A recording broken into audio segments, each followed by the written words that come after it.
hadir untuk bersama dengan saya. Hari ini saya akan menyampaikan atau berbagi. Kalau di guru penggerak istilahnya itu berbagi praktik baik. Jadi apa yang kami sudah dapat di guru penggerak itu wajib kami bagi sudah di Bapak Ibu guru di sekolah. Sebenarnya yang diwajibkan ini materi tentang budaya positif. Itu kalau di guru penggerak dia masuk di modul 1.4. Kalau 1.1 itu dia masuk tentang pendidikan menurut Ki Hajar Dewantara. Kemudian modul 2 itu tentang nilai dan peran guru penggerak. Terus modul 3 itu tentang visi misi. Jadi dia berkelanjutan. Setelah kita buat visi misi, setelah kami belajar tentang visi misi, kami di situ dituntut bagaimana kami harus itu di situ sudah menghasilkan visi. Dan visi itu bagaimana kita memimpikan murid di masa depan begitu. Jadi kita punya murid di masa depan itu seperti apa? Bagaimana kita menciptakan murid yang memiliki profil pelajar Pancasila. Nah, untuk mewujudkan visi yang kami sudah pelajari tentang murid impian dan murid masa depan, di dalamnya itu ada yang harus kita buat atau langkah yang kami buat. Nah, untuk mewujudkan itu harus ada penerapan budaya positif. Apa itu budaya positif? Kita akan sama-sama pelajari atau kita akan sama-sama cari tahu. Kalau kami di guru penggerak biasanya dimulai dengan sangat bahagia karena di pendidikan menurut Ki Hajar Dewantara itu kita sebagai guru kita menuntun murid supaya mencapai keselamatan dan kebahagiaan yang setinggi-tingginya. Jangan sampai anak-anak datang sekolah takut, tertekan. Padahal yang seharusnya dituntut itu sekolah itu dijadikan sebagai rumah kedua. Kita ciptakan lingkungan sekolah yang nyaman, jadi mereka bisa belajar dengan baik. Ya, makanya setiap kegiatan itu akan dimulai dengan salam dan bahagia. Nah, kita akan masuk dalam budaya positif. Budaya positif itu seperti apa Bapak Ibu? Nah, budaya positif itu perwujudan dari nilai-nilai atau keyakinan universal yang diterapkan di sekolah yang diharapkan guru. Nah, budaya positif ini membantu kita sebagai guru untuk memahami kebutuhan siswa. Sebentar kita akan tahu kira-kira kebutuhan siswa atau kebutuhan kita sebagai manusia itu apa saja. Karena kita sebagai manusia, kita punya kebutuhan itu ada. Makanya setiap kali perilaku yang muncul itu karena untuk memenuhi kebutuhan yang ada. Jadi setiap perilaku itu ada dia punya alasan. Kita akan belajar itu sebentar, tapi kita akan mulai secara umumnya itu tentang budaya positif. Di dalam budaya positif ini Bapak Ibu ada 6 hal, 6 bagian. Kita akan pelajari satu persatu. Yang pertama itu disiplin positif dan nilai-nilai kebajikan. Disiplin positif dan nilai-nilai kebajikan. Yang kedua teori tentang motivasi.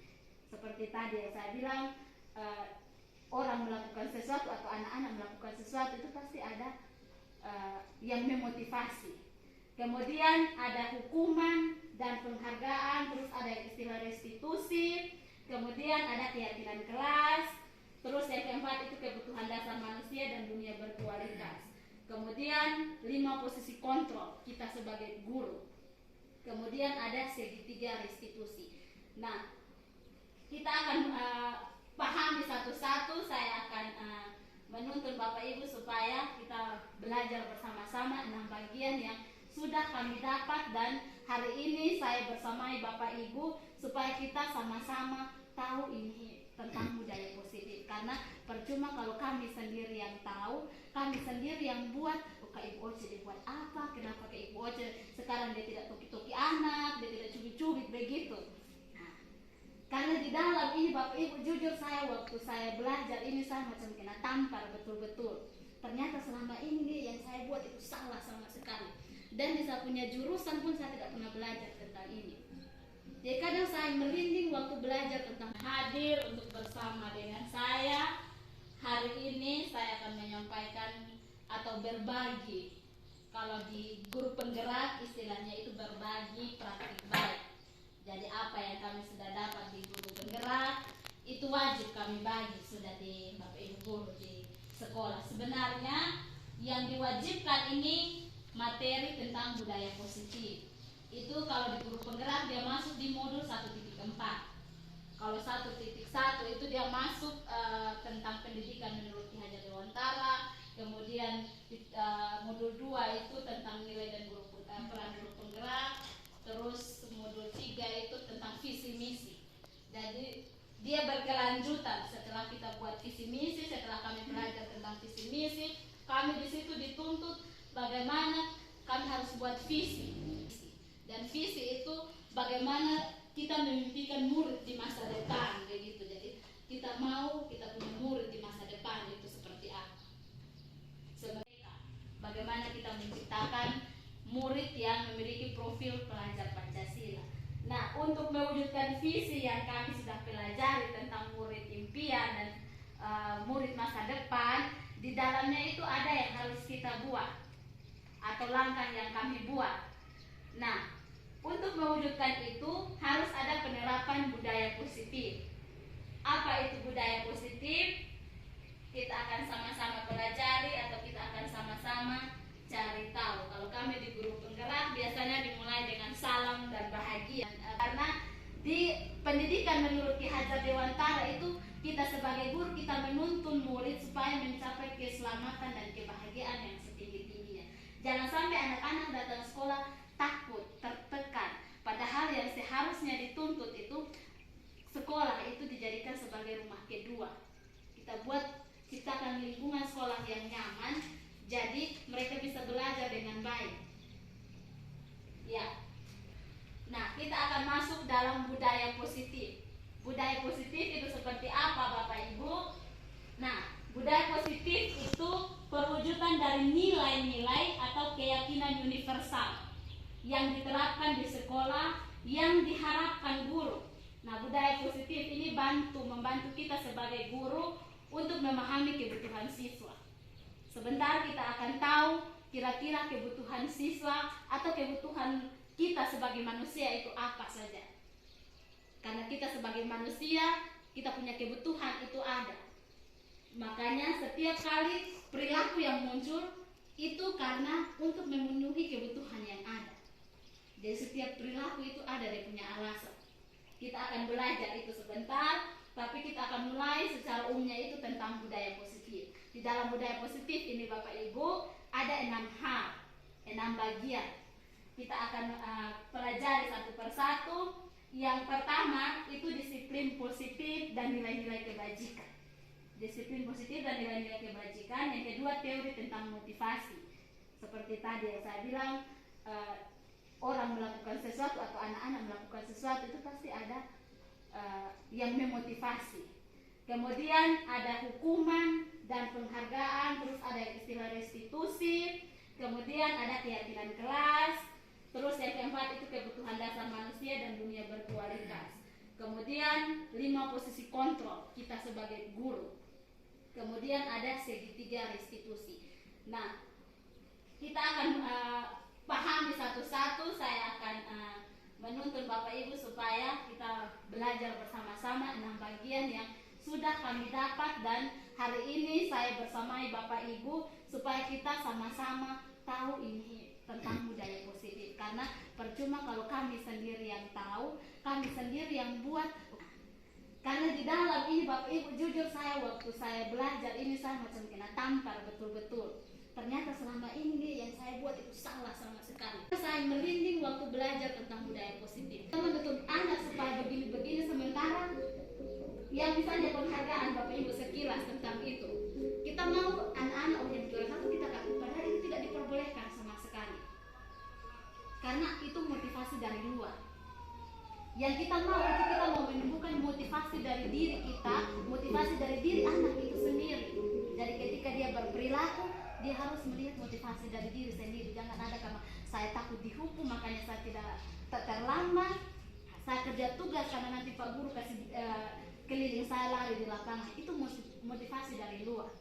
Jadi mari kita akan lihat satu-satu Bapak Ibu. Nah, yang pertama ketika kita belajar tentang disiplin positif dan nilai-nilai kebajikan universal itu ada namanya teori kontrol. teori kontrol ini di situ ada perbedaan persepsi atau kesalahpahaman di situ yang selama ini kita tahu. Yang pertama itu ilusi guru mengontrol murid. Contoh begini Bapak Ibu, misalnya di dalam sapunya tangan ini ada hal atau barang yang sangat berharga dan Bapak Ibu tidak tahu itu apa. Nah, sekarang coba saya minta satu orang dengan berbagai cara, mau pukul, mau buat apa sama saya supaya saya buka sapunya tangan ini. Nah, itu artinya yang mengontrol kita itu hanya kita punya sendiri.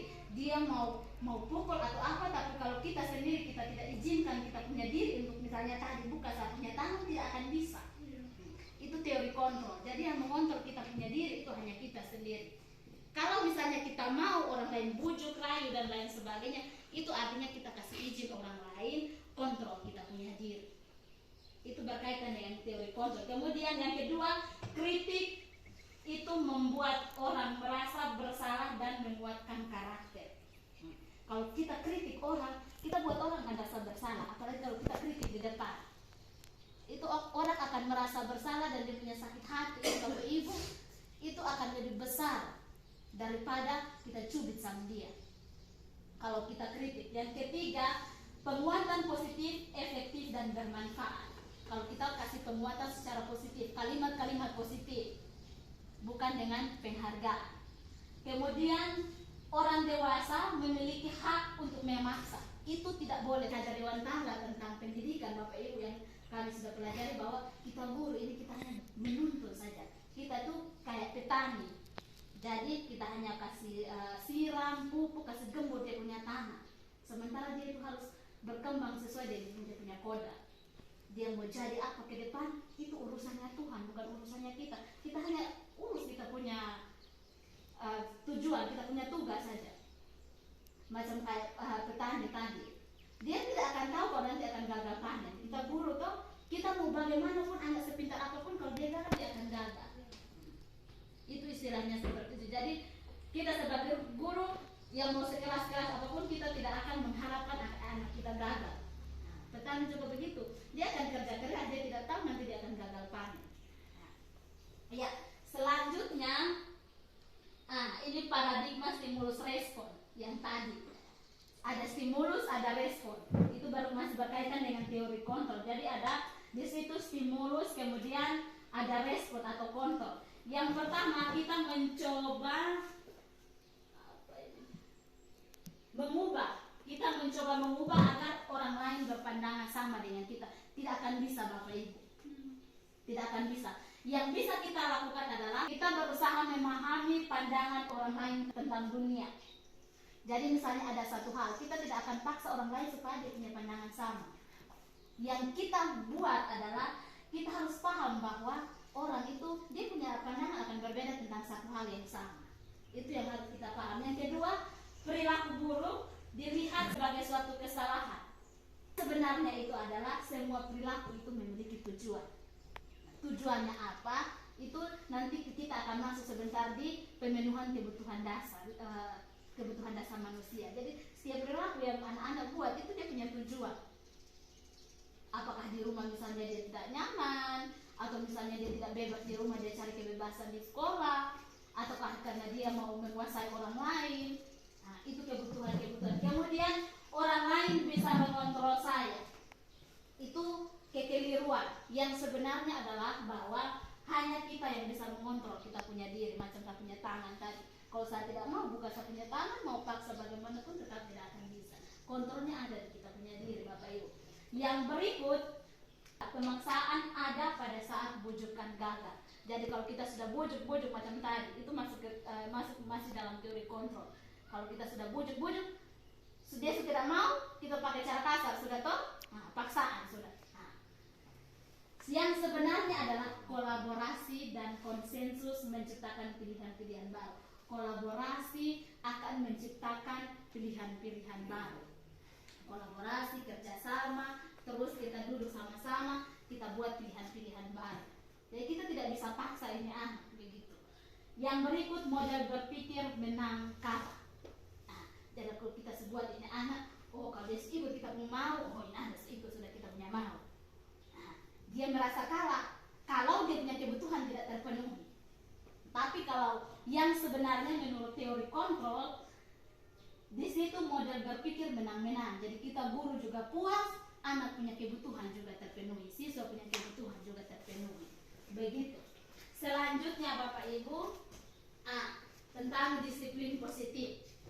Nah, di sini ada semacam mind mapping tidak?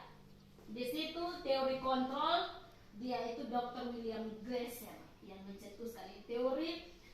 Nah, di situ ada 4 pandangan. Yang pertama, Anda tidak bisa mengontrol orang lain, hanya Anda sendiri yang bisa mengontrol diri Anda. Yang kedua, semua perilaku punya tujuan. Yang ketiga tadi, model berpikir menang-menang, kolaborasi dan sepakat menciptakan pilihan-pilihan baru. Kemudian realitas atau kebutuhan kita berbeda. Kita berusaha memahami pandangan orang lain tentang dunia.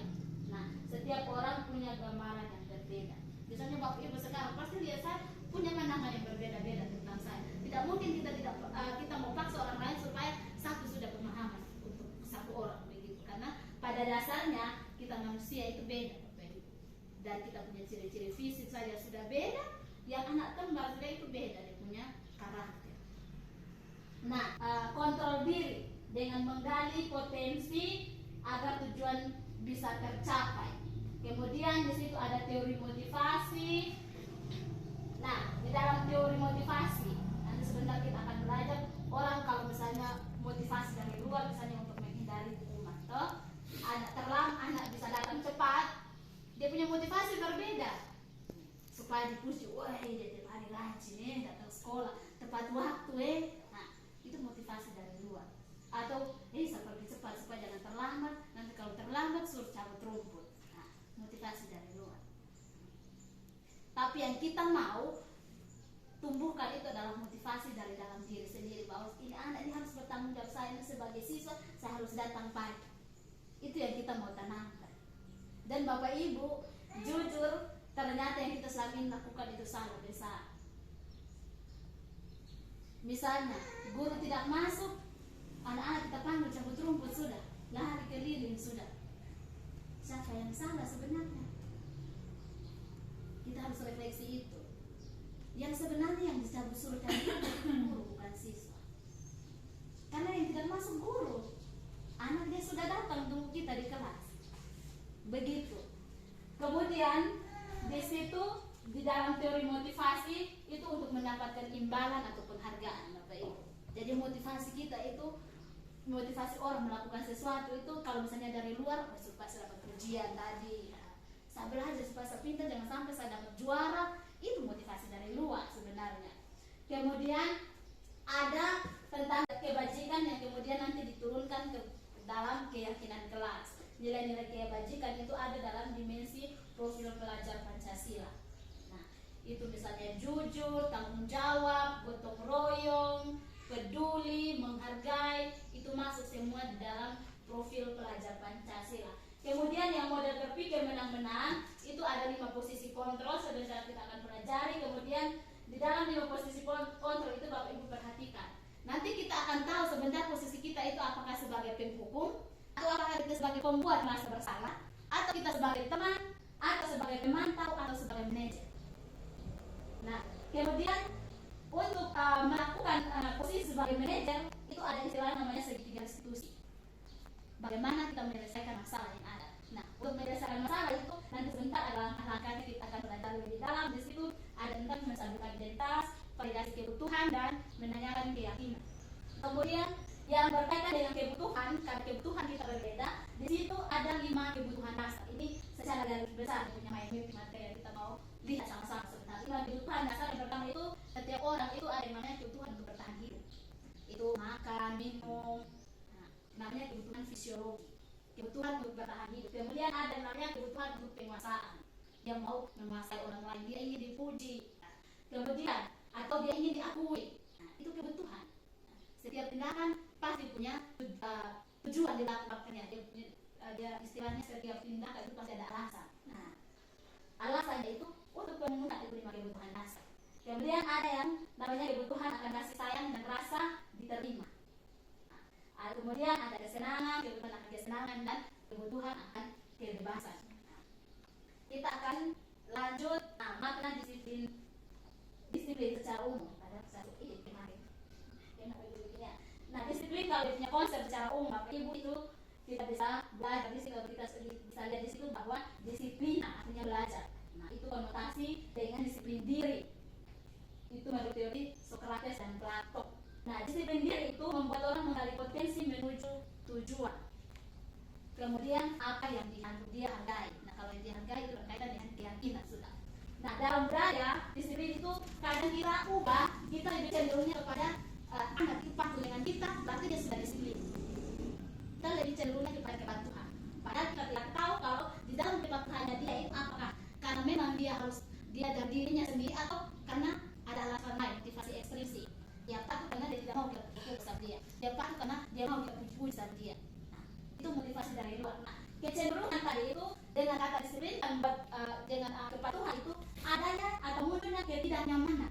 Nah, ketika muncul ketidaknyamanan berarti yang kita hargai itu sudah tidak ada, atau nilai-nilai kebajikan apa yang kita yakini itu sudah tidak ada. Kita mau ini anak, kita mau menunjukkan rasa peduli terhadap ini anak. Nah, tapi karena yang kita munculkan di anak itu kepatuhan, motivasi dari dia sendiri itu sudah dari luar, anak-anak sendiri tidak akan nyaman, kita juga tidak akan nyaman.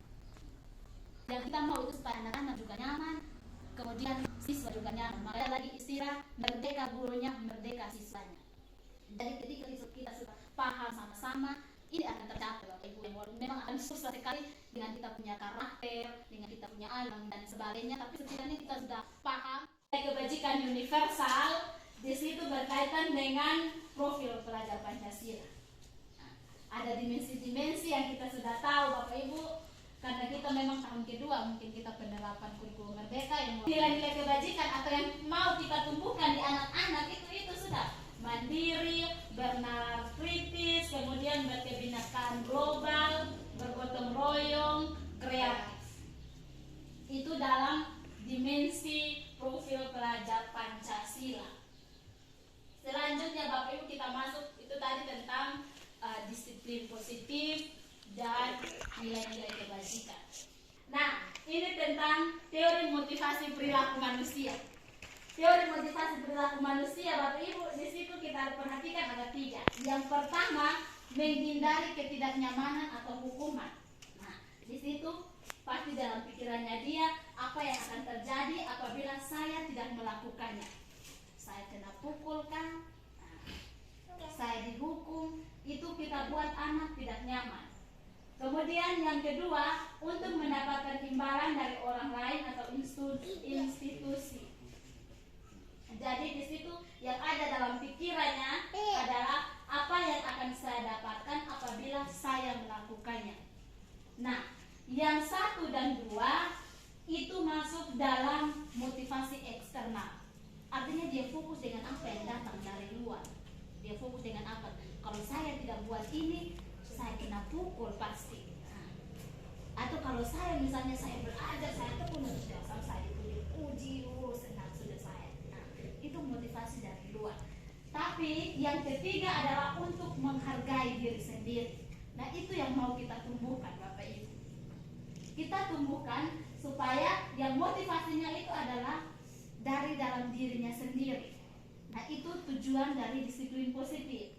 Dalam pikirannya yang harus kita tanamkan adalah saya akan menjadi orang seperti apa apabila saya melakukannya.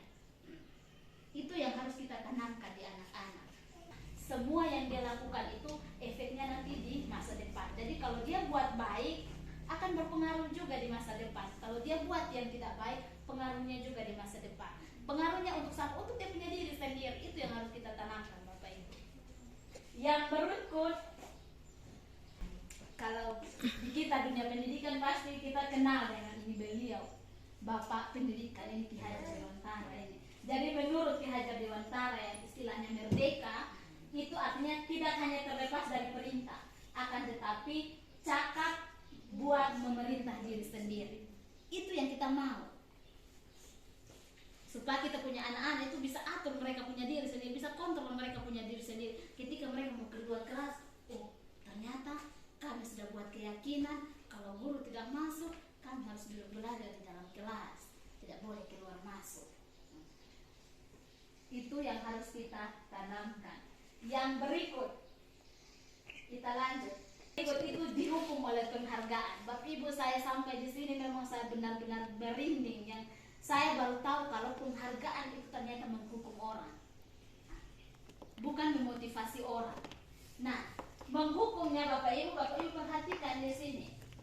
Pengaruh jangka pendek dan jangka panjang kalau penghargaan. Kemudian penghargaan itu mengurangi ketepatan. Jadi tujuannya atau fokusnya anak-anak itu bukan pada apa yang kita kasih tahu, bukan pada konten atau isi materinya, tetapi pada hadiah yang nanti mereka dapat, pada penghargaan yang kita berikan, pujian. Fokusnya mereka di situ, bukan pada isi materi yang kita sampaikan. Kalau misalnya kita membiasakan diri memberikan hadiah. Yang berikut itu penghargaan itu tidak efektif. Penghargaan itu tidak efektif. Misalnya kami waktu di modul itu dikasih contoh, misalnya ada lomba menulis begitu, kemudian di situ diposting uangnya, kalau yang juara dapat uang sekian, yang itu fokusnya orang itu di uang. Nah, fokusnya orang di uang. Ketika sudah habis itu lomba, orang tidak akan tulis lagi. Tapi kalau misalnya dari dalam diri sendiri, mau ada uang, tidak ada uang, dia tetap akan tulis. Sama dengan anak-anak kita. Mau ada hadiah, tidak ada hadiah, kalau kita tanamkan bahwa kita tidak kasih penghargaan, peserta didik, tanggung jawabnya itu belajar. Yang berikut Bapak itu, penghargaan itu merusak. Nah, merusaknya begini. Misalnya yang juara 1 dan juara 2. Yang juara 2 itu akan merasa rendah diri Bapak Ibu. Kenapa saya tidak jadi juara yang 1? Dan yang juara 1 itu akan merasa sombong, bangga diri. Makanya ditegaskan tidak boleh ada penghargaan. Itu merusak hubungan Bapak Ibu, merusak hubungan. Hubungan antara juara 1 dan juara 2 itu akan ada persaingan di dalam. Bagaimana saya harus melebihi yang sama. Dan di dalam kelas itu persaingannya bukan persaingan yang positif. Sementara yang kita harapkan itu anak-anak itu belajar bertanggung jawab dengan diri sendiri. Pilihan itu ada di mereka punya tangan.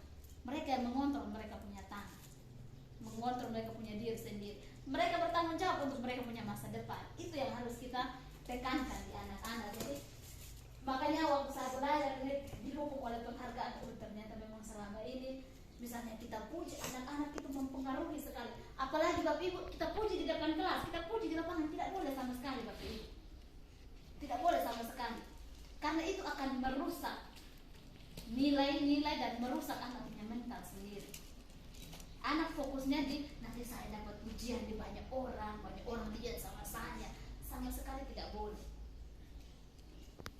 Jadi itu yang dihukum oleh penghargaan. Kemudian ada lagi, nah ini tadi sudah dijelaskan, penghargaan itu mengurangi motivasi intrinsik karena fokusnya di motivasi ekstrinsik. Saya dapat hadiah, saya bisa lebih dari teman-teman lain. Yang berikut Bapak Ibu, nah bentuk program kebajikan.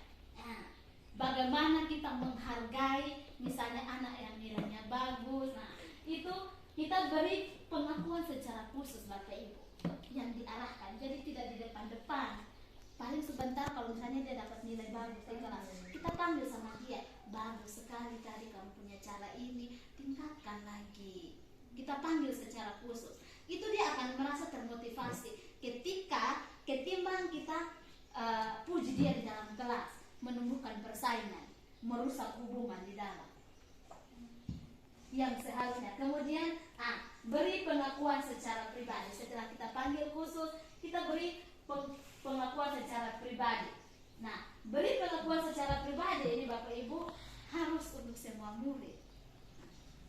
Harus untuk semua murid, bukan hanya satu orang saja. Karena anak-anak, kita punya anak-anak ini butuh untuk diakui. Bapak Ibu coba perhatikan, misalnya kalau kita panggil satu orang misalnya yang bisa, orang-orang itu yang kita pakai, anak-anak lain itu rasa iri sekali Bapak Ibu. Yang secara umum, yang secara khusus di dalam kelas, kamu ini begini, ini coba lihat yang ini. Nah, itu saja sudah menurunkan dia punya diri. Dia punya rendah diri itu akan, dan itu dia tidak akan termotivasi untuk belajar. Tapi kalau kita panggil masing-masing, panggil satu-satu, apalagi kita wali kelas, panggil begini, itu dia akan termotivasi. Dia merasa kita perhatikan. Di situ kita menumbuhkan, kita menjawab dia punya kebutuhan dasar. Kebutuhan untuk merasa disayangi, dia merasa kita perhatikan sama dia. Kemudian pengakuan itu harus kita berikan secara konsisten. Kita harus kasih, jadi jangan misalnya setiap semester saja yang kita panggil untuk ini. Setiap misalnya dia mengerjakan tugas dengan baik di kelas atau dia berperilaku baik di kelas, kita panggil sama dia. Ini kamu punya tindakan sudah bagus, pertahankan itu. Nanti kalau misalnya yang lain yang tindakannya kita panggil, kita beri penghargaan terhadap hal baik, karena tidak mungkin anak di dalam kelas itu tidak ada hal baik dalam dia punya diri, Bapak Ibu. Yang walaupun bukan istilah bodoh atau walaupun tidak mampunya dia dalam satu hal, tapi ada sisi positifnya dia dalam diri yang bisa kita lihat untuk kita kembangkan itu. Dan itu yang kita beri penghargaan. Ketika kita beri pengakuan untuk dia punya satu sisi, yang lain itu akan mengalir. Yang berikut lagi, fokus pada proses. Nah, proses pemberian pengakuan di Bapak Ibu yang kita harus lakukan pada semua murid dan konsisten. Misalnya kayak 1 bulan begitu kita panggil sudah anak-anak secara bergiliran, misalnya pas jam ini 1 minggu misalnya 4-5 orang, habis 1 minggu depan begitu, apalagi kita yang wali kelas panggil sudah, kita hargai sudah apa yang mereka sudah buat di dalam kelas. Itu akan menumbuhkan motivasi dalam diri anak-anak, itu akan termotivasi dalam diri. Kita lanjut Bapak Ibu. Contoh pengakuan di situ ada kebajikannya, kemudian nilai kebajikannya dan situasinya. Di situ kemarin saya perhatikan rasa empatimu besar sekali pada saat menolong murid yang ada di kelas kita. Itu kita mengakui. Kita panggil siswa, kemudian kita melakukan pengakuan. Kemudian saya menghargai kepedulianmu pada saat kamu membantu teman-teman tugas di kelompok. Kemudian terima kasih untuk rasa tanggung jawabmu pada saat kamu memungut kertas-kertas yang berserakan di lantai. Kita harus akui hal-hal kecil yang anak buat itu kita akui. Di situ dia akan merasa disayangi, dia akan merasa diakui. Ya, yang berikut lagi Bapak Ibu. Ini sekarang kita perhatikan mana yang masuk di dalam hukuman, mana yang masuk dalam konsekuensi. Yang pertama, suruh anak catat 10 kali di dalam buku bahwa 100 kali bahwa saya tidak akan terlambat lagi. Itu masuk di dalam apa Bapak Ibu? Di situ masuk di dalam konsekuensi hukuman. Di situ masuk dalam itu menghukum anak. Kemudian lari keliling lapangan basket kalau terlambat sekolah, itu hukuman. Guru minta push up, hukuman. Kita selama ini hukuman terus Bapak Ibu. Yang berikut, mengganti kertas tugas teman yang telah dicoret-coret, itu konsekuensi. Dia harus bertanggung jawab untuk apa yang telah dia lakukan. Kemudian membersihkan tumpahan air di meja tulis karena tersenggol pada saat belajar, itu juga konsekuensi. Dia bertanggung jawab terhadap apa yang sudah dia lakukan. Kemudian murid disuruh untuk tidak mengenakan sepatu seharian di sekolah karena tidak mengenakan sepatu hitam. Kita biasa begitu, itu hukuman Bapak Ibu. Kemudian di situ lari mengelilingi lapangan basket 2 kali karena terlambat 10 menit untuk pelajaran olahraga. Nah, kalau misalnya kita suruh dia lari pada saat jam olahraga, olahraga, itu tidak masalah karena itu dia punya jam penjara. Dia punya jam penjara. Tapi kalau jangan sampai kita yang bukan jam penjara, kita suruh sudah saya kan sisi. Nah, kalau hukuman sesuatu yang menyakitkan itu harus terjadi. Kalau konsekuensi sesuatu yang membuat sakit hatinya itu dalam jangka waktu yang pendek. Jadi dia tidak akan terbawa terus karena memang dia terlambatnya di jam penjara. Beda Bapak Ibu kalau misalnya bukan jam penjara, kalau kita suruh anak lari keliling, itu anak akan sakit hati dan kita akan dibenci. Yang berikut, membuat anak sakit hati, sakit fisik maupun hati dalam jangka waktu yang lama. Kemudian di sana sakit hatinya itu jangka waktunya pendek. Yang berikut, anak membenci disiplin kalau kita kasih hukuman, sementara konsekuensi anak menghargai disiplin. Kemudian bersifat paksaan Kalau konsekuensi, stimulus tanggapan. Kemudian mendorong anak menyakiti diri sendiri, mendorong anak menyesuaikan diri. Jadi misalnya Bapak Ibu contoh, kalau di dalam kita mengajar di dalam kelas, kemudian ada anak yang datang terlambat. Marah sudah gitu di depannya dia, toh apalagi di depannya anak-anak, dia punya mental betul. Dia punya mental yang betul Bapak Ibu. Dia tidak akan merasa diakui. Tapi kalau misalnya kita pakai cara, kamu datang terlambat berapa menit, nanti sebentar, kalau teman-teman istirahat 10 menit dulu, tahan, kerjakan tugas yang misalnya tadi belum selesai. Itu akan lebih efektif karena dia belajar untuk menghargai waktu. Tadi saya terlambat 10 menit, berarti saya harus keluar 10 menit dari belakang. Ya, yang berikut itu anak belajar menyembunyikan kesalahan. Dia mau salah apapun dia tidak akan kasih tahu. Makanya kita kadang kalau panggil anak-anak, kenapa kau tidak ada. Padahal ada saja yang dia buat di kelas. Tapi karena dia takut dihukum, dia tidak akan kasih tahu memang Bapak Ibu. Kenapa kau buat kau punya teman begini? Tidak ada. Apa yang tidak ada?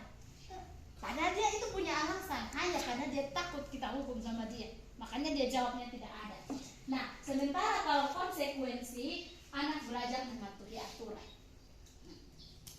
Anak belajar mematuhi aturan. Kemudian yang berikut itu kita buat anak rasa marah, rasa bersalah, dipermalukan, merasa tidak dihargai. Tapi kalau konsekuensi, dia hanya kehilangan hak. Kemudian dia dibuat tidak nyaman untuk jangka waktu yang pendek. Misalnya tadi jam penjas, dia hanya pas jam penjas dia tidak nyaman dengan dia punya teman-teman. Dia tidak nyaman karena datang terlambat. Tapi setelah itu dia akan merasa aman. Itu kalau konsekuensi. Yang berikut Bapak Ibu. Nah, kita masuk di restitusi. Tadi hukuman dan penghargaan sudah, kita masuk di restitusi. Nah, restitusi itu proses menciptakan kondisi. Jadi kita harus buat satu kondisi supaya murid itu bisa memperbaiki mereka punya kesalahan dan mereka bisa kembali ke kelompoknya. Jangan kita buat mereka hilang dari mereka punya kelompok. Nah, dengan karakter yang lebih kuat. Jadi restitusi itu proses kolaborasi. Kolaborasi mengajarkan murid untuk cari solusi sendiri. Cari solusi sendiri atas masalah mereka, bantu murid berpikir orang seperti apa yang mereka inginkan atau mereka mau diri mereka itu mau seperti apa.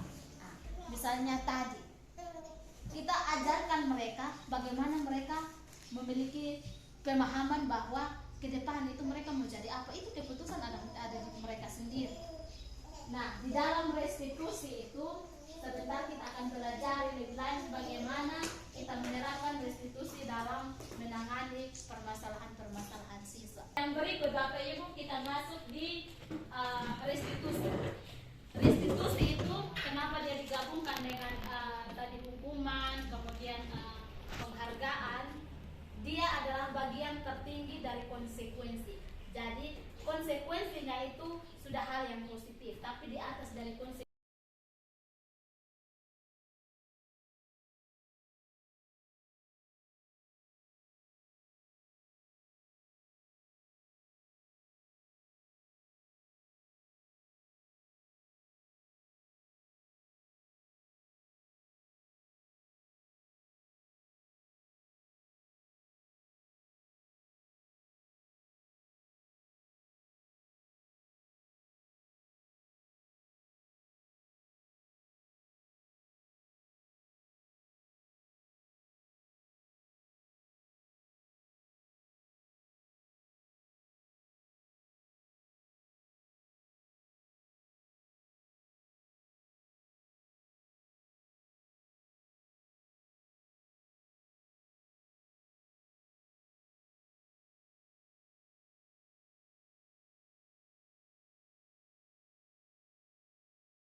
Aku tidak tahu. 1, 2.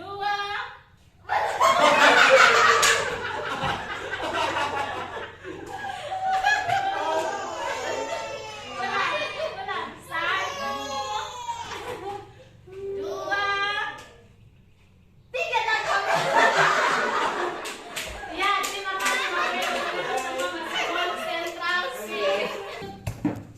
Yang ketiga itu kita sudah setengah perjalanan, sisa 3. Yang ketiga itu tentang keyakinan kelas. Nah, di dalam keyakinan kelas itu di situ ada perbedaan mengapa tidak harus peraturan tapi harus keyakinan kelas. Kita perhatikan kalau di situ peraturan menggunakan nah, kita perhatikan yang peraturan, semakin banyak peraturan, semakin di situ kata banyak dilarang ini tidak boleh ini, semakin banyak juga yang melanggar. Tapi kalau kita buatnya dalam bentuk keyakinan Bapak Ibu, itu kita yakini di dalam diri kita. Dan itu mengurangi atau meminimalisir terjadinya pelanggaran. Itu yang berkaitan dengan peraturan dan keyakinan. Makanya kami dituntut bahwa harus buat keyakinan kelas, bukan peraturan kelas. Karena kalau peraturan kelas pasti banyak terjadi pelanggaran. Tapi kalau keyakinan kelas itu kita duduk sama-sama dengan siswa, kita buat sama-sama peraturan kelas yang kita rumuskan jadi keyakinan kelas, dan itu meminimalisir terjadi pelanggaran. Kemudian di situ mengapa kita kalau keyakinan kelasnya itu masuk di keselamatan dan menghormati orang lain. Dilarang menggunakan narkoba, masuk di kesehatan. Kemudian pergantian atau menunggu giliran, masuk di menghormati orang lain, bersabar. Menggunakan masker itu masuk di kesehatan dan keselamatan. Kemudian jangan berlari di kelas atau koridor, masuk di keselamatan dan keamanan. Jadi kalau kita lihat anak-anak lari-lari di sini, kita jangan tadi sebegitu. Tapi sekarang saya berusaha mencoba meminimalisir itu. Karena percuma kalau saya tahu itu tapi di praktiknya tidak ada, Bapak Ibu. Jadi paling kita panggil saja. Kalau lari-lari begitu jatuh bagaimana? Kan itu berkaitan dengan dia punya keselamatan. Kita pakai cara halus sekarang Bapak Ibu, karena anak-anak kalau kita sudah lanjutnya Bapak Ibu, kita masuk di kebutuhan dasar manusia. Dia lari-lari di luar pas anak-anak lain belajar itu kira-kira dia maunya apa? Itu yang harus kita tahu. Ya, untuk mengetahuinya itu tadi kita sudah belajar, kita sudah tahu secara garis besar bahwa 5 dasar kebutuhan manusia. Yang paling utama itu yang ada di tengah, itu untuk bertahan hidup, kebutuhan fisiologis. Misalnya kita di dalam kelas kemudian ada yang mengantuk, kenapa tidur di atas kursi? Tidak diperbolehkan begitu. Padahal jangan sampai tadi malam dia tidak makan, dia kurang tidur, dia lambat bangun, atau dia cepat bangun, dia mete, atau dia bantu dia punya orang tua, kan ada yang kita tidak tahu begitu, toh Bapak Ibu. Yang berikut lagi ada kebutuhan tentang kasih sayang dan rasa diterima.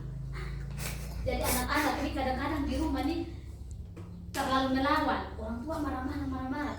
Di sekolah ini mereka minta kita sayang sama mereka begitu. Makanya kadang-kadang kita lihat ya anak-anak, oh ini dia cari perhatian, dia mau supaya kita perhatikan sama dia, karena dia butuh kasih sayang. Misalnya tadi, yang lain itu kita ambil, itu saja yang dipanggil, itu saja yang dipanggil. Dia buat ulas sudah di belakang toh, supaya dia juga kita panggil sama dia. Kemudian kebutuhan akan penguasaan. Misalnya dia lari-lari di luar, saya lihat dulu di pojok, dia lari ikut saya atau tidak, dia mau menguasai saya, toh dia begitu, anak-anak itu begitu. Setiap tindakan mereka itu pasti punya alasan. Kemudian kebutuhan akan kebebasan. Dia malas, dia terlalu bosan di kelas, dia pergi duduk jajan di luar. Dia mau bebas. Atau dia pergi jalan-jalan, saya bosan di kelas. Kita semua butuh itu juga Bapak Ibu, dan itu memang kebutuhan dasar manusia. Tidak hanya anak-anak saja, kita juga begitu. Makanya tadi kalau kita bosan, sudah kita senang-senang. Itu kita butuh, kita kebebasan, kita butuh senang-senang. Yang berikut lagi kebutuhan kesenangan. Kita butuh juga tertawa, butuh juga hiburan. Setiap orang butuh itu. Karena kalau salah satunya tidak terpenuhi, muncullah perilaku yang tidak sesuai, atau yang istilah itu perilaku maladaptif. Nah, itu muncul karena kebutuhan dasar itu tidak terpenuhi. Dia duduk di kantin jam istirahat, dia pergi jajan atau dia makan di kelas. Nah, biasanya tadi pagi dia tidak makan di rumah. Anak-anak pingsan itu, kenapa dia pingsan tadi pagi tidak makan? Nah, kalau tadi pagi tidak ada nasi, tidak ada beras, kita tidak tahu di rumah bagaimana. Jadi 5 posisi kontrol Bapak Ibu. Kita sekarang mau tahu kita ini ada di posisi mana. Nah, apakah kita itu penghukum, atau kita itu pembuat merasa bersalah, atau kita sebagai teman, atau pemantau, atau kita sebagai manajer. Nah, Bapak Ibu, di sini ada identitas gagal atau kontrolnya dari luar. Dari 5 penghukum itu kita akan tahu di mana yang misalnya yang harus kita terapkan. Nah, apakah kita penghukum? Nah, kalau misalnya kita jadi posisi penghukum Bapak Ibu, dan itu kita akan menciptakan identitas gagal pada anak. Kontrolnya dari luar. Nah, kemudian kalau misalnya kita membuat pembuat merasa bersalah, kita di posisi kedua. Di situ kita berceramah, jadi kita kamu tuh harusnya begini. Saya kecewa dengan kamu tuh macam setan gitu. Kita omong halus, tapi kita buat dia rasa bersalah. Macam kasus omong dari dulu, kamu tidak dengar, kamu tidak kasihan dengan saya. Jadi dia itu akan merasa kasihan betul dengan dia. Dia rasa bersalah karena dia sudah buat kita jadi tidak nyaman dengan dia punya tingkah. Itu kita kalau misalnya di posisi pembuat merasa bersalah. Kemudian kalau misalnya kita di posisi teman, kalau kita sudah di posisi teman, dulu kita terlambat, pasti ada mama nih, jadi posisi mana? Itu kita di posisi teman Bapak Ibu, dan itu dia akan menciptakan identitas sukses. Nah, identitas sukses tapi kontrolnya kita perhatikan Bapak Ibu, itu kontrolnya dari luar. Nah, itu ibu guru tuh dia pasti senang dengan saya, makanya dia manis-manis dengan saya. Itu kita ciptakan kontrol dari luar. Anak itu akan terpengaruh karena kita. Jadi giliran kalau saya tidak ada, anak itu akan bertingkah lagi hal yang sama, gitu. Mengulangi lagi kesalahan yang sama karena kontrolnya dari luar. Misalnya di sapunya kelas, anak-anak tentu saja jadi teman, semua cerita enak, giliran orang lain yang masuk dan saya tidak langsung, itu mereka kembali ke hal yang awalnya karena itu motivasi mereka dari luar, bergantung dengan saya begitu. Kita ambil posisi sebagai pemantau, kita akan hitung sudah berapa kali dia terlambat kira-kira sebanyak atau masih kurang. Kita pantau dia punya perilaku, dan itu memang menciptakan identitas sukses, dan itu kita buat dia belajar dari dia punya diri sendiri. Wih, sudah lalu banyak saya punya apa di sana ya, masih ada. Nah, kalau kita ada di posisi manajer, sambil minum Bapak Ibu, kalau kita ada di posisi manajer, kita akan tanya sama dia. Kita kan sudah buat keyakinan kelas. Kira-kira kalau misalnya datang terlambat itu langgar keyakinan kelas yang mana? Misalnya dia bilang, tanggung jawab Ibu. Nah, kalau langgar ini tanggung jawab, kira-kira maunya besok bagaimana? Kalau dia jawab, saya tidak terlambat lagi. Nah, kalau tidak terlambat lagi, kira-kira caranya bagaimana supaya jangan terlambat? Saya harus bangun pagi, Bu, begini-begini. Ada tidak yang bantu di rumah untuk kasih bangun? Saya punya mama, saya punya kakak. Jadi kita posisi pimpin dia, tuntun supaya dia menemukan solusi atas permasalahannya sendiri. Kalau kita sebagai posisi manajer, itu kita peran kita guru di dalam. Jadi kita sekarang ternyata selama ini kita ini sebagai penghukum, Macam Sadik Mufi ini macam suara yang terlalu nyaring sekali, betul. Dan ternyata itu memang tidak disarankan. Dan itu kita ciptakan anak-anak kan semakin melawan Bapak Ibu. Semakin kita kecil dia akan semakin melawan. Tapi kalau kita sudah buat keyakinan, kita sudah tanamkan itu keyakinan dalam dia punya diri, kemudian kita panggil sama dia. Kira-kira kau buat begitu, dia punya alasannya apa? Langgar keyakinan yang mana? Karena sudah ada kesepakatan keyakinan. Nanti kita sebentar akan lihat juga yang di dalamnya tentang segitiga restitusi. Bagaimana kalau anak buat masalah, kemudian kita harus rangkul sama dia. Jangan kita langsung atau langsung pertanyaan. Ini contoh Bapak Ibu. Saya kecewa sekali dengan kamu.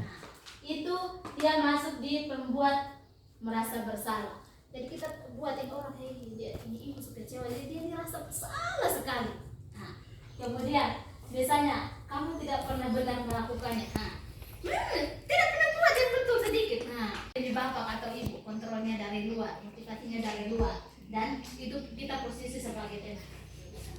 Yang berikut lagi, apakah kamu ingin mendapatkan stiker bintang hari ini ya? Maksud dia fokus pada stiker. Dia fokus di stiker. Kemudian bagaimana kamu bisa menyelesaikan masalah ini? Kita garis sendiri, dia cari sendiri dia punya solusi untuk masalah. Kemudian kamu selalu paling terakhir. Ini tiap hari saja ini yang terakhir terus. Tiap hari saja dia yang buat masalah terus. Dia sendiri yang muncul terus. Kita hukum sama dia. Ya, kita lanjut. Nah, yang diminta atau yang dituntut dari kita Bapak Ibu, kita harus bergerak di antara ini, memantau peraturan, konsekuensi, kemudian nilai-nilai untuk konsekuensi. Kita peraturannya ini, konsekuensinya ini. Peraturannya kita harus datang tepat waktu, konsekuensinya kamu harus pulang terlambat karena kamu tidak tepat waktu. Tapi kalau kita sebagai posisi manajer, nilai-nilai kebajikan yang kita tanamkan, dan kalau dia langgar, itu yang harus diperbaiki. Misalnya tadi, kenapa tidak bersihkan kelas? Kira-kira masih ingat tidak waktu itu kita sepakat harus bertanggung jawab, peduli. Sekarang kalau misalnya tidak bersihkan kelas, itu tanggung jawab tidak. Kalau dia bilang tidak tanggung jawab, kita tuntun terus sampai dia temukan sendiri solusi. Dia harus bantu dia punya teman-teman untuk membersihkan kelas. Ya, kita lanjut lagi Bapak Ibu. Ini sedikit lagi. Ini segitiga restitusi karena dia konsepnya itu dalam bentuk segitiga restitusi. Nah, dalam segitiga restitusi ini ada 3 langkah. Jadi dalam menangani anak-anak punya masalah ini ada 3 langkah. Yang pertama, kita harus menstabilkan identitas. Jadi anak-anak sudah buat masalah, kita itu kita tidak menstabilkan dia punya identitas. Tapi kita panggil sama dia, datang sini baru kita bilang begini. Pasti kau buat begitu ada dia punya alasan.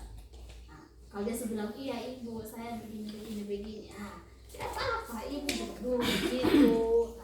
Wajar kalau kamu misalnya main HP pikiran, wajar kalau kamu misalnya tidak masuk sekolah, wajar kalau kamu alpa.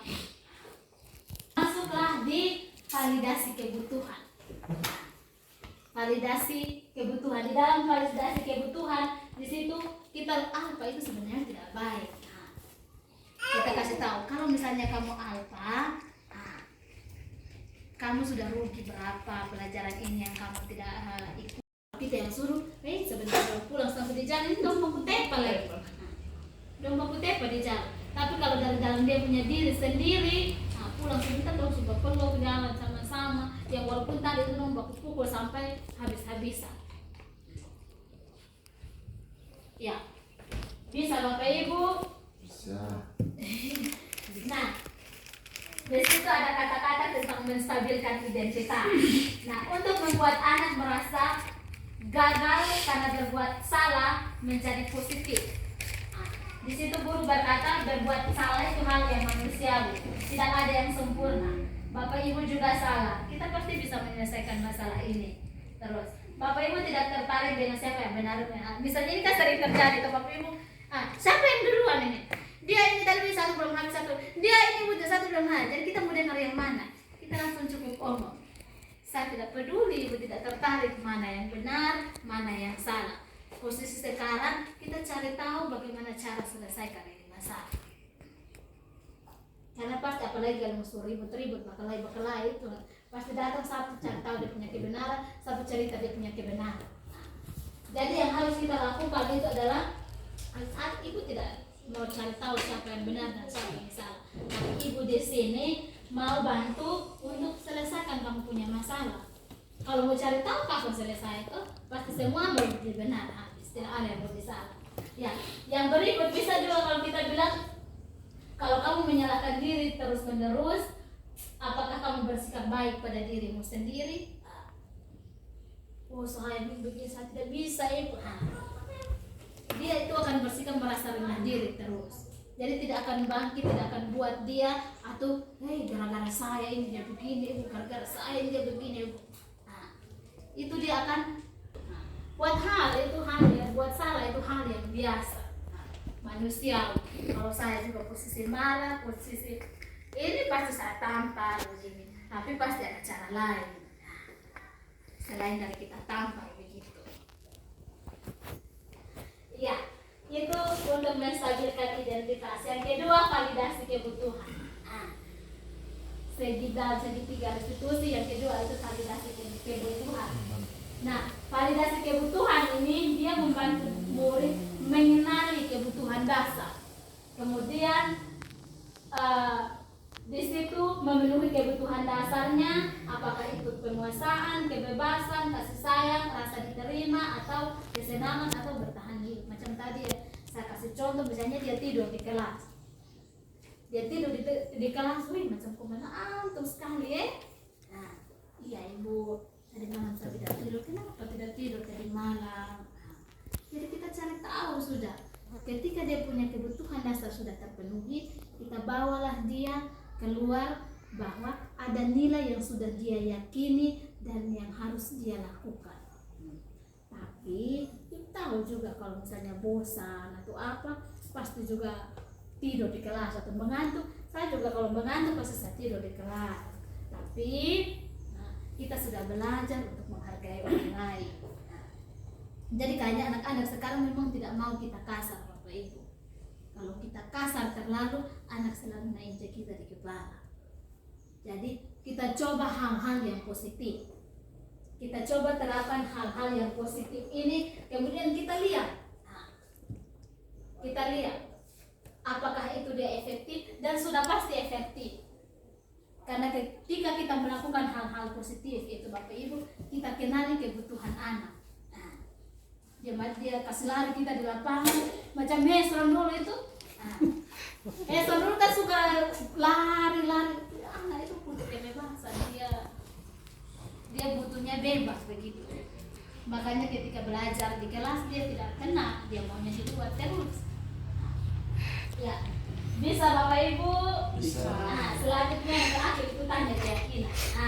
Keyakinan kelas yang tadi kita sudah buat, kita tanya sudah. Kira-kira apa yang kamu langgar? Kemudian di situ apa yang kita sudah sepakati? Kalau kamu mau, kira-kira kita punya kelas ini mau jadi apa? Di situ idealnya itu seperti apa? Kamu mau jadi orang seperti saya mau jadi orang yang bertanggung jawab. Kalau mau jadi orang yang bertanggung jawab harus datang tepat waktu.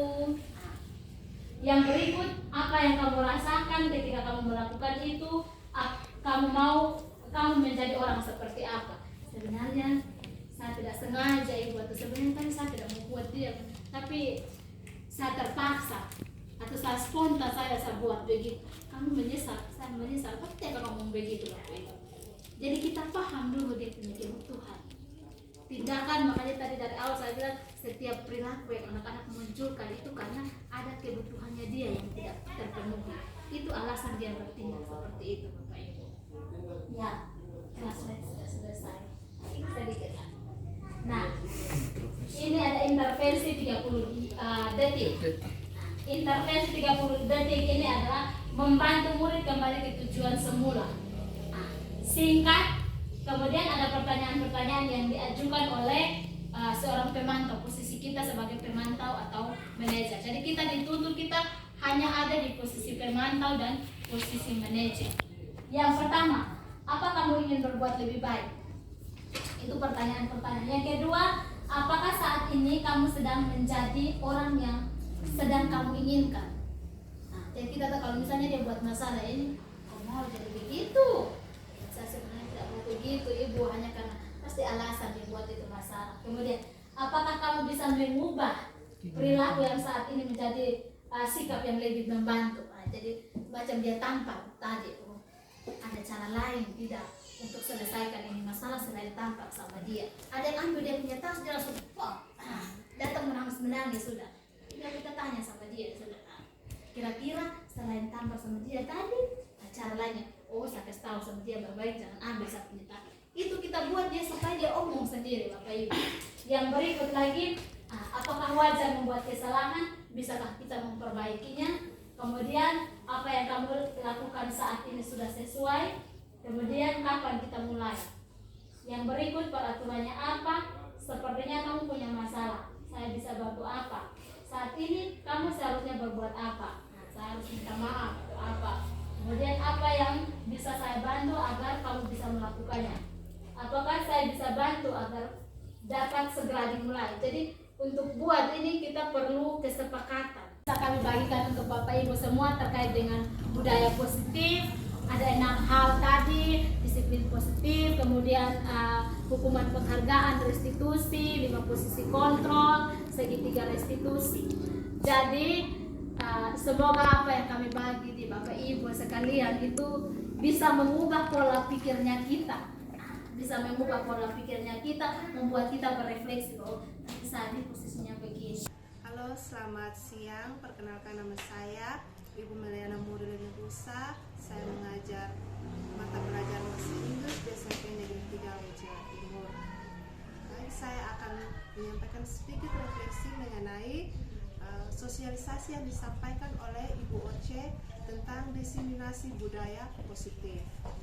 Setelah mendapatkan informasi yang diberikan oleh Ibu Oce, saya merasa bahwa selama ini saya belum menjadi guru yang baik, karena ada beberapa hal yang saya lakukan itu ternyata tidak sesuai dengan yang diharapkan bagi kita seorang guru.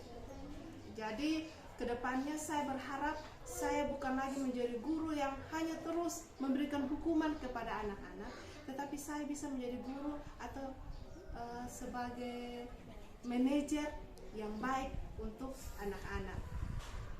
Saya juga berharap ke depannya kami semua bisa melaksanakan apa yang sudah disosialisasikan oleh Ibu Oce. Terima kasih. Di awal kegiatan kita sebagai warga 9A, bukan hanya kalian saja, tapi ibu juga. Jadi kita ini satu keluarga. Nah, kita harus buat yang namanya aturan. Ya, khusus untuk kita punya kelas selain dari peraturan sekolah.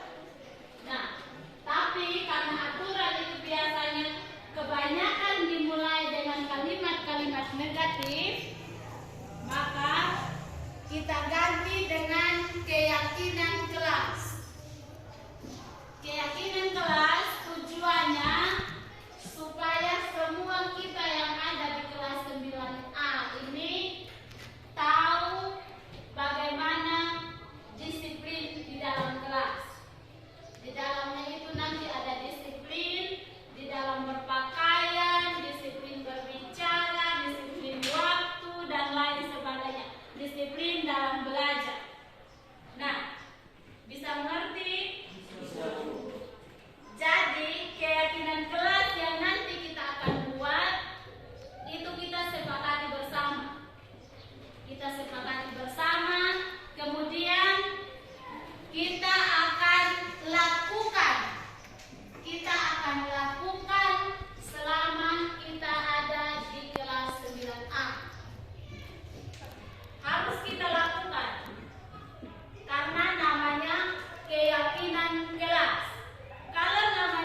depan.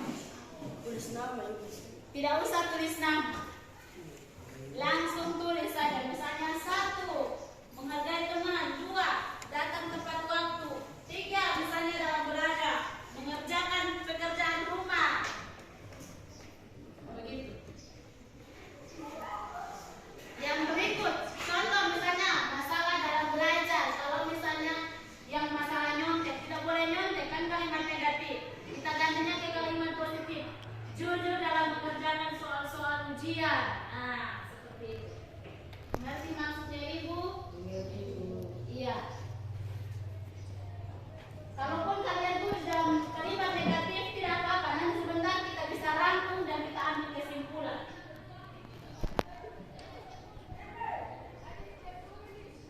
Silakan tulis sudah ini sesuai dengan kata hati masing-masing. Ya lalu. Jadi kalau hari ini kita sudah buat keyakinan jelas, misalnya kemeja harus masuk di dalam. Nah, berarti besok kalau kita masuk kelas, ibu lihat kan ini keyakinan kelas. Kita yang buat. Berarti tanpa ibu tegur pun kalian punya baju itu sudah ada di dalam.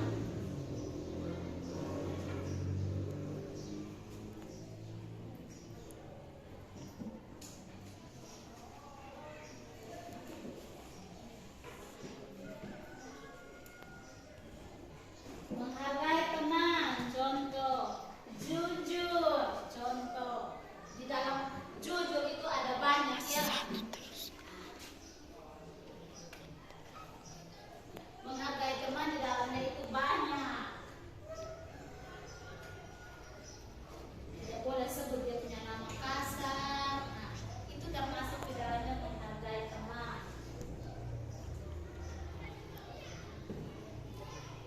Kalau teman duduk diam-diam, tidak boleh pergi korek-korek, itu juga menghargai teman. Tulis 1 sedikit. 1 boleh, kalau mau lebih boleh. Kalau misalnya sudah pikir-pikir, 1 saya rasa saya tidak bisa pikir lagi, tidak apa-apa. Tinggal ditempelkan, kemudian kita lihat yang sama, baru kita rangkum sama-sama.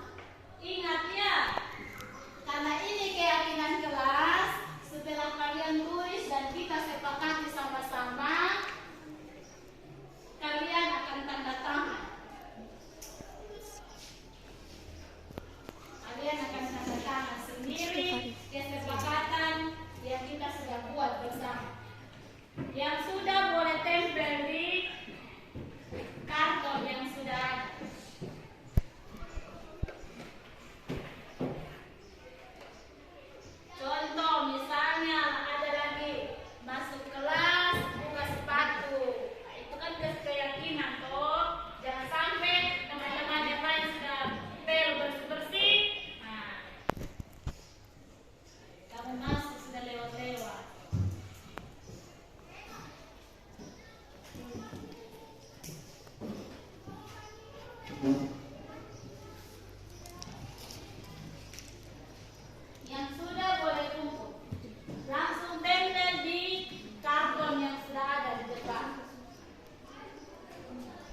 ya.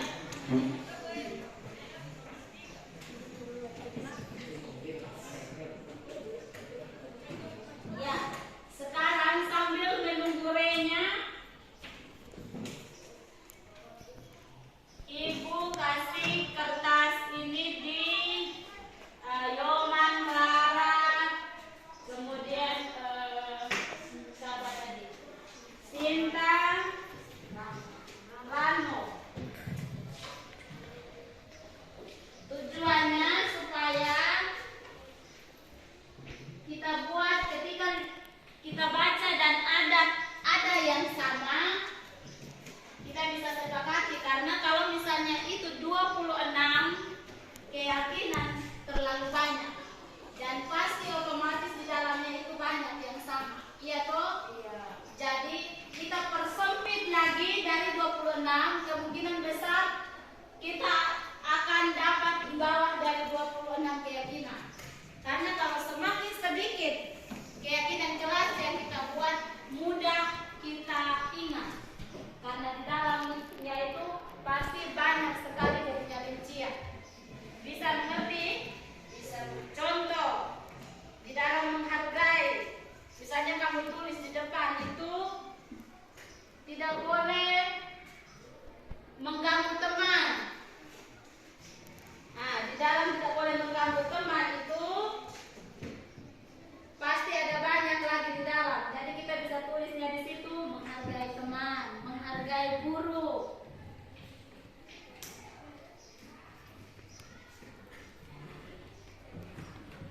Ya, untuk teman-teman yang sudah pegang post-it, Ibu baca di depan, kemudian kita bisa ambil kesimpulan ya. Kesimpulan dari hasil yang sudah kalian isi sendiri tadi. Ya, ini yang pertama, jujur dalam mengerjakan tugas. Yang tulis jujur, Clara. Clara tulis di situ jujur. Ya, Clara pakai kertas yang ini semua. Jadi kalau satu jujurnya satu, siapa yang tadi pakai kertas ini? Yoman kertas apa? Kuning.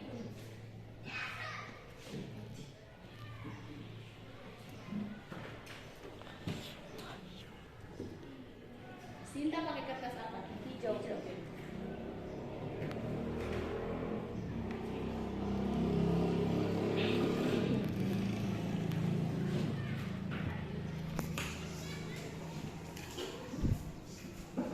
Ya, yang pertama jujur.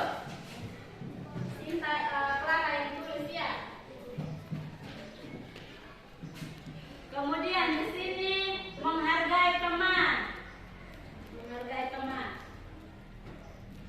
Di kertas yang satu. Satu kertas satu. Ganti. Satu kertasnya jujur, tulis besar di tengah. Satu kertas satu. Satunya jujur, pakai huruf kapital kalau bisa ya. Nanti sebentar kita tempel di sini, jadi rangkuman semuanya itu jadinya sedikit. Satunya jujur, yang satunya menghargai teman. Sudah.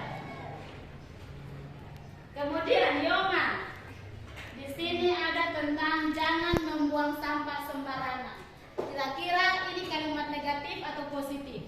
Negatif. Ya, kalau kita mau ganti ke kalimat positif, kira-kira seperti apa? Ada yang punya saran? Membuang sampah pada tempatnya. Ya, Yoman, membuang sampah pada tempatnya. Atau dengan kata lain, menjaga kebersihan. Kita pakai menjaga kebersihan. Di dalamnya itu membuang sampah pada tempatnya. Kemudian misalnya kalau lihat kelas kotor, kasih bersih.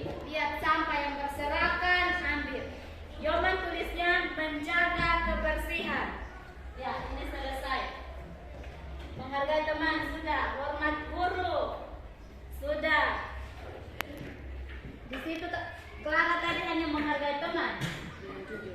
Menghargai teman dan jujur. Yoman, yang kedua, menghormati guru. Tulis yang kedua, menghormati guru. Ini jujur dalam mengerjakan soal ujian. Sudah, jujur tadi sudah. Lihat sampah angkat, ya, menjaga kebersihan sudah masuk, ya toh. Siswa datang lebih tepat waktu, ya. Ini gilirannya siapa? Sinta. Sinta. Kalau di sini siswa datang tepat waktu, berarti di situ kita tulisnya apa? Disiplin waktu. Disiplin berarti tidak boleh terlambat di dalamnya. Masuk kelas pun tidak boleh terlambat. Kemudian ini dua sudah. Menjaga kerapian sudah. Menjaga kerapian sudah atau belum? Belum. Ya. Rapi. Sinta yang kedua. Rapi. Menghormati guru sudah, menghargai teman, membersihkan kelas sudah tadi Yoman. Ya, masing-masing sudah dua toh. Sekarang ini lagi. Menghargai guru dan teman sudah, menjaga kebersihan kelas sudah, menjaga kerapian sudah, datang tepat waktu ya sudah. Kita rangkum kemudian nanti kita tempel kembali di sini ya. Kalau sudah tempel kembali di sini, besok ibu bawa lakban benih, ibu lakban di sini. Bisa? Datang tepat waktu, disiplin. Pakaian atau rambut dirapikan, itu masuk di kerapian tadi. Menghargai teman atau guru, sudah. Menjaga kebersihan, sudah. Tidak boleh menghina teman, itu masuk di menghargai. Yang tidak boleh menghina teman, itu masuk di menghargai ya. Dalam menghargai itu menghargai guru, menghargai teman. Bisa? Lanjut. Datang tepat waktu, menghargai teman, menghargai guru. Kemeja harus sisip ke dalam, membuang sampah pada tempatnya. Ya, sudah terlanjur tadi. Kita cari kalau ada yang berbeda lagi. Berpakaian rapi, berpakaian menghargai teman, sama. Saya ingin kelas menjadi baik. Ibu juga ingin kelas menjadi baik. Saya ingin anak-anak lebih baik dan ramah. Ya. Ramah berarti masuk di sopan. Rano tulis satu, sopan. Sopan. Saya ingin menghargai guru yang ada di depan. Sudah menghargai. Datang tepat waktu, menghargai teman, menghargai guru, menjaga kebersihan. Ya sudah. Jujur dalam pembelajaran, menghargai teman. Rambut harus diikat bagi siswa perempuan. Kerapian sudah. Jujur dalam mengerjakan tugas, menghargai guru, menghargai teman. Sudah.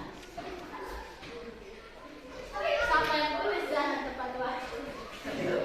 Yang kemeja harus masuk ke dalam, menghargai teman. Jangan nyontek, itu masuk di jujur. Jaga kebersihan. Kuku panjang itu masuk di kerapian. Dilarang menyontek, jujur. Menghargai bapak ibu guru, jujur, mengerjakan tugas. Nah, harus mengerjakan tugas di rumah atau di sekolah. Ini masuk di apa kira-kira? Bertanggung jawab. Ya, Rano tulis satu lagi, bertanggung jawab. Di kertas yang beda lagi. Kertas yang beda. Bertanggung jawab.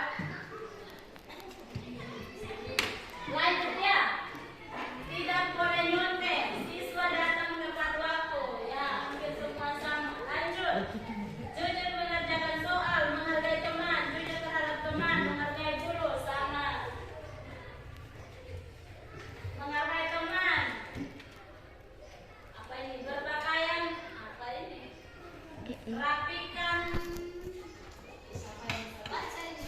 Jujur dengan teman. Ya, jujur sudah. Rapikan baju maksudnya. Menghargai teman, jangan mengganggu teman. Jangan mengganggu teman, masuk sudah di dalamnya itu menghargai teman. Jadi jangan sampai teman itu diam-diam kamu pergi kamu. Itu namanya tidak menghargai.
berapa? Lebih. 8. Ya, di Clara ada berapa? Ada 2. Yang pertama menghargai teman dan jujur. Silakan tampilkan di depan. Tulis agak besar, huruf kapital tempel di depan. Menghargai teman dan jujur. Di Sinta ada berapa? Ada 2. Itu apa? Disiplin dan rajin. Disiplin dan rajin. Kemudian di Yomen ada berapa? 2 juga. Di Rano 2 atau 3? 2. Iya. Dari 22 pendapatnya kalian kita sudah simpulkan jadi 8 keyakinan kelas. Ingat ya, 8 keyakinan kelas itu sudah terangkum di dalamnya. Tidak boleh ini, tidak boleh ini, harus itu dan lain sebagainya. Bisa? Silakan tempelkan balik. Boleh. Jangan bolos. Berarti itu dia maksudnya di bertanggung jawab. Iya, bertanggung jawab. Sebagai siswa tidak boleh bolos. Bisa mengerjakan pekerjaan rumah. Itu masuk di bertanggung jawab. Ya, lanjut singkat tempel lagi.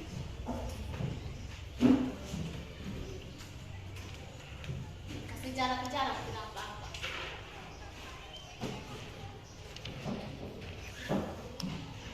Ya. Lanjut Yoman.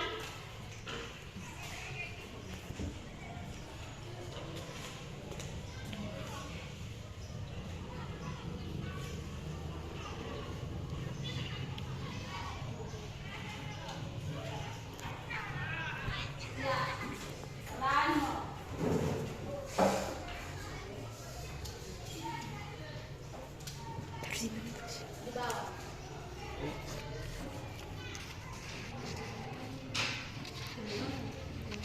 Di bawah.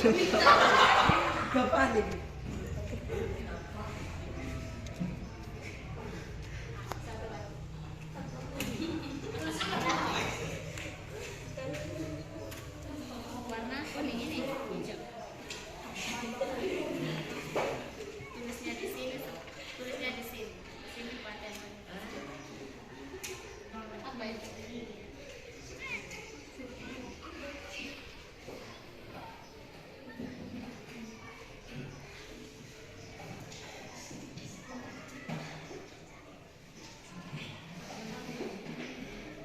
Bertanggung jawab. Ya, kamu soal sudah yang ini. Jadi dari sekian banyak kita hanya dapat 8. Yang walaupun di dalamnya itu ada banyak yang sudah kamu tulis tadi, tapi kesimpulannya hanya ada 8. Supaya apa? Supaya mudah sudah kamu ingat. Kalau misalnya kayak tadi Indra bilang, Ibu, jangan bolos. Kalau sebagai siswa bolos atau bolos itu boleh atau tidak? Tidak. Kalau tidak boleh, berarti itu bertanggung jawab atau tidak? Bertanggung jawab. Nah, berarti dia masuk di bertanggung jawab. Di dalam jujur itu banyak sekali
tempatnya. Kalau masuk di kelas, kalau misalnya teman-teman pel, tidak boleh masuk dulu. Itu namanya kita menjaga kebersihan. Lihat sampah di luar, kita angkat buang di tempatnya. Itu jaga kebersihan. Yang berikut sopan. Dan yang berikut bertanggung jawab. Sopan itu bukan hanya nanti dengan guru ya, dengan teman juga sopan. Kalau mau pinjam teman punya pulpen atau teman punya buku, bukan hanya tarik-tarik saja begini. Itu sopan atau tidak? Tidak. Pinjam dulu, saya pinjam dulu ya. Atau misalnya tidak ada pena, saya tidak ada pena, kasih pinjam dulu saya. Itu kita sopan. Jangan sampai teman punya tas di atas meja kita angkat buang. Itu sopan atau tidak? Tidak. Atau kalau ada anak perempuan yang duduk, kemudian anak laki-laki jalan berat sekali dan punya rambut, sopan atau tidak? Tidak. Bisa mengerti maksudnya ibu? Bisa. Jadi mau baik tidaknya kelas kita itu, kita sudah buat keyakinan kelas. Jadi ibu harap keyakinan kelas ini ada terus di kamu punya pikiran. Nanti ketika misalnya, namanya kan manusia toh, pasti ada satu saat kita buat kesalahan. Ketika misalnya ibu panggil, ada yang bilang, ibu ini dia begini. Nah, sambil sana ibu tanya, kira-kira ini masuk di keyakinan kelas yang mana? Kira-kira keyakinan kelas mana yang kamu langgar? Itu yang ibu tanyakan. Karena kita sudah buat ini bisa tidak? Sekarang karena kita sudah sepakat tidak ini 8 keyakinan kelas? Sepakat. Kalau sepakat kita tepuk tangan untuk kita sepakat.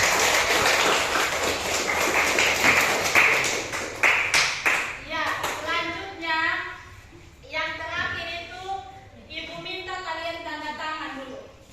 Karena kita sudah sama-sama sepakati yang menjadi keyakinan kelasnya kita. Rinto, lupa satu-satu ya. Maju tanda tangan.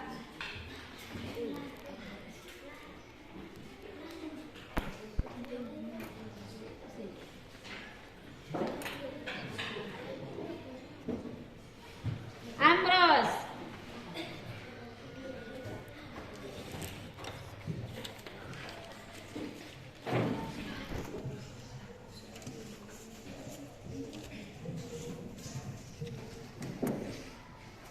Siapa lagi?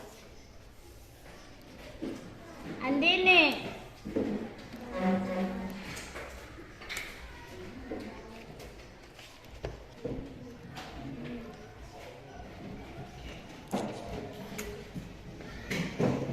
Antonius.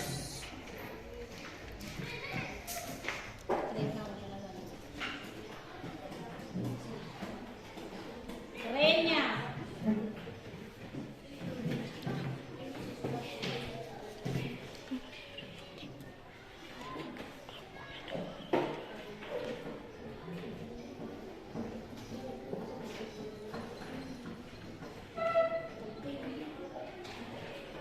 Clara Lende.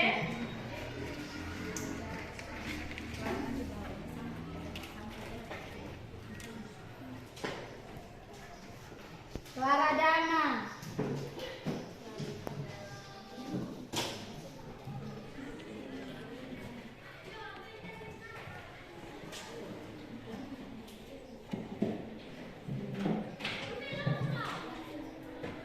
Damasus.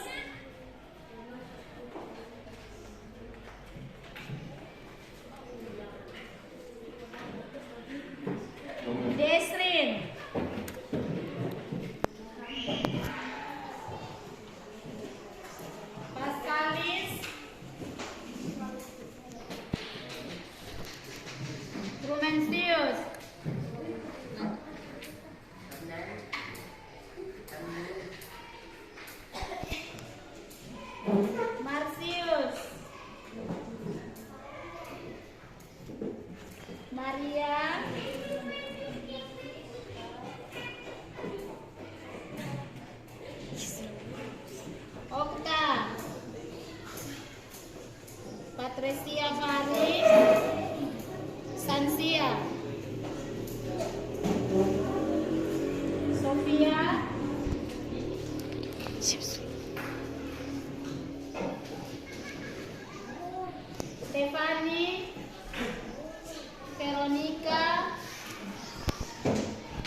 mau pilih?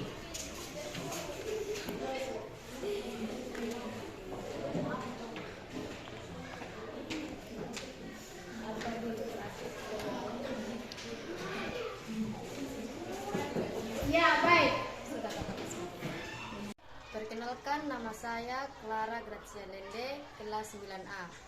Kami sudah membuat keyakinan kelas. Saya sangat senang karena dengan membuat keyakinan kelas, saya akhirnya tahu dan sadar bahwa dalam peraturan kelas ada nilai-nilai yang harus saya yakini sebagai siswa. Terima kasih.